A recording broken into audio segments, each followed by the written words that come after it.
حضرت عائشہ رضی اللہ تعالیٰ عنہ کی روایت، حضرات محدثین نے اپنی کتابوں میں ذکر فرمائی کہ کسی شخص پر زکوٰۃ واجب ہو اور وہ اس کو ادا نہ کرے تو بے برکتی سے اس کا بقیہ مال بھی تباہ ہو جائے گا۔ اس کی دوسری صورت بھی ہے،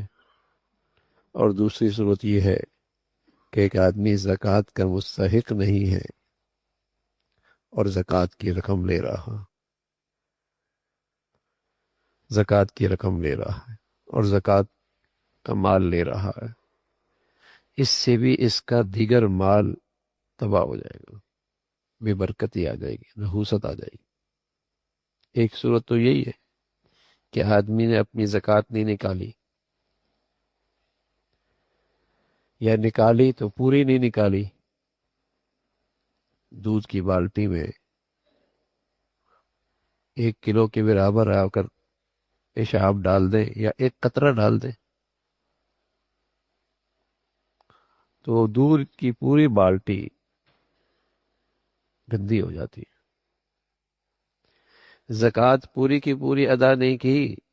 یا کچھ ادا نہیں کی، اور جو نہیں ادا کی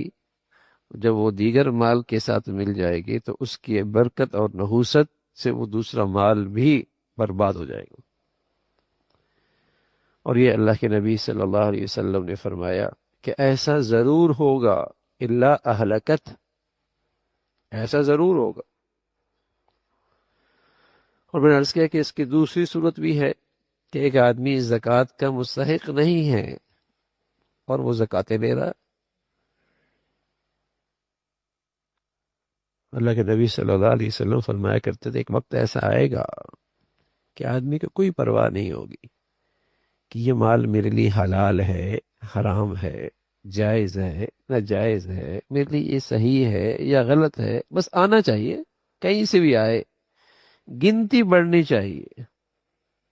گنتی بڑھنی چاہیے۔ لا یبال المرء اخذ من الحلال ام من الحرام، اسے پرواہ ہی نہیں ہے، حلال ہے حرام ہے، اسے تو پیسہ ملنا چاہیے، کوئی اس کی فکر نہیں ہے اسے۔ اس لیے زکوٰۃ دینے والے کو فکر کرنی چاہیے۔ جب سامنے والے مجمع میں یہ استعداد ہی نہیں ہے، یہ فکر ہی نہیں ہے کہ وہ الحلال حرام کی تمیز کرے، تو پھر زکوٰۃ دینے والے کو تو اہتمام ہونا چاہیے کہ کہاں دے رہا ہوں، اس کے لیے وہ حلال بھی ہے یا نہیں، اس کو تو تمیز ہی نہیں ہے۔ تو زکوٰۃ صحیح ادا نہیں کی تب بھی اس کا مال خطرے میں، صاحب مال کا، اور اس نے اپنی مال بیچ میں چھوڑ دیا۔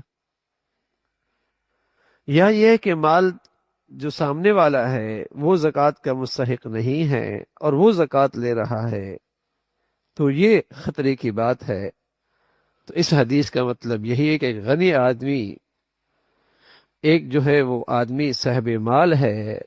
اور صاحب مال اپنی زکوٰۃ پوری نہیں نکالتا، اور دوسرا مطلب یہ کہ ایک مالدار آدمی جو زکوٰۃ کا مستحق نہیں،